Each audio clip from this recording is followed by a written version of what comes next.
Ito, CPAC First Vice Chairman Charlie Giroux, and CPAC Board Member McLaughlin Associates Jim McLaughlin.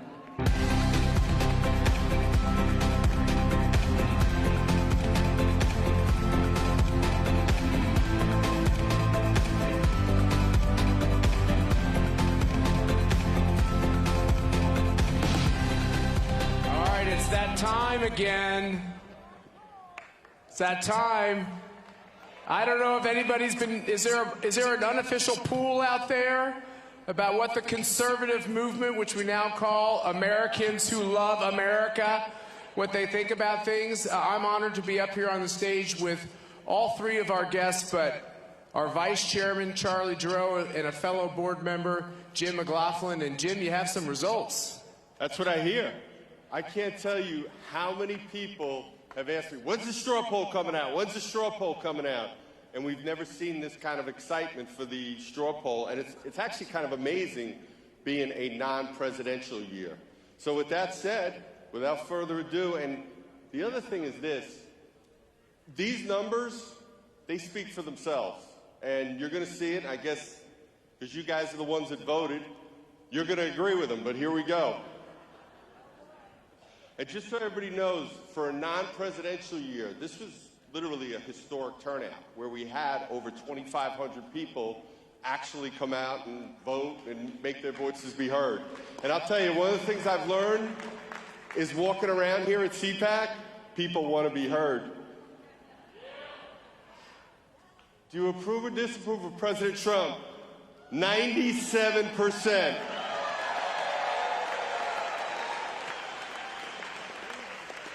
Nobody gets 97%. Trust me, Matt and Charlie, they don't have 97% approvals in their households. It's a sensitive subject, Jim. And 83% strongly. And there was, folks were telling me things are going to fade for the president. I saw the speech last night. I saw your reaction.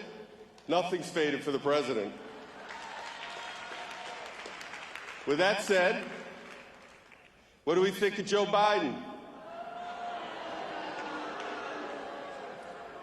99% disapprove. 98 strongly. And I will tell you this. Now, I've been going to CPACs for close to almost 4 decades now. That's where Matt and I met years ago. He's older than I am. Just kidding. But, you'd have times where Bill Clinton didn't have numbers this bad. Barack Obama didn't have numbers this bad. We just got back a national poll of all voters, and trust me, you look at Joe Biden's numbers now, they are horrible. And it's going to be interesting to see what happens. I don't understand, Jim. 1% approve of Joe Biden? I can't. I know, I think the back corner got some, what happened? Look, there's a lot of security, and as we tell everybody, it's anonymous. Some of the press must have stuck in. What are the most important issues? And remember, you could choose up to 3. Election integrity is number 1, 49%. Immigration, border wall, 48%. Constitutional rights, freedom, 43%. Then you have things like inflation, cost of living, 27%. Can I say something there, Jim? Yes, sir. I have all these people that say we can't talk about the 2020 election. And if you go around the country, if you come to CPAC and you talk to folks, everyone wants to talk about the election. But they don't want to just complain about all the illegal activity. They want to know what we're going to do. And so you gotta own it. You got to understand it, and then you got to address it. That's exactly right. Which do you think is the greatest threat to America's safety and national security? And originally, I'm going to tell you the history on this question real quick. I just had China, Russia, Iran, North Korea, and the Afghanistan question. Matt made me change it.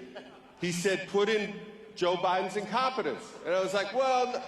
Actually, I said put in Joe Biden's incontinence, but you got real close. I mean, it's the same thing. But look at it. And we're seeing this right now again, there was a media poll that was out yesterday. More than 60% of Americans said the Ukrainian invasion wouldn't have happened on Donald Trump's watch, and that's with all voters. Now, one last thing, little housekeeping.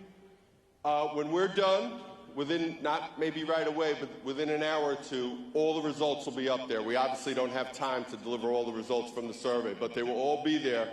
We believe in honesty and transparency in our surveys, just like we do in everything else. So now the question you were all waiting for, the straw poll. What happened?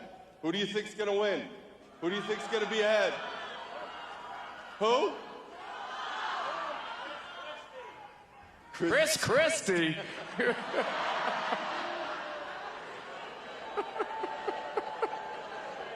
All right, here you go. Donald Trump, 59%. So much for him fading. He had 55% last year. Ron DeSantis is at 28%. So, do you agree with those numbers? And look, and even the other candidates that get votes, they tend to be Trump-related. And the gentleman who yelled out Chris Christie, well, you see what happened there. Well, anyway. I like some of these. You know, we would be in Maryland right now, except their Republican governor said we'd kill each other. He's at 0. He literally got no votes, so. And there's this guy, John Kasich. I didn't even, wow. Were you just putting him on there to be mean, Jim? What are you doing? Says he might run for president. So those are the choices. Now the next is the ballot without Donald Trump. Ron DeSantis, 61%. And what happens is one of the interesting parts, 2/3 of President Trump's voters from the first choice go to Ron DeSantis. Make sense? Okay. All right. So now we go to the next.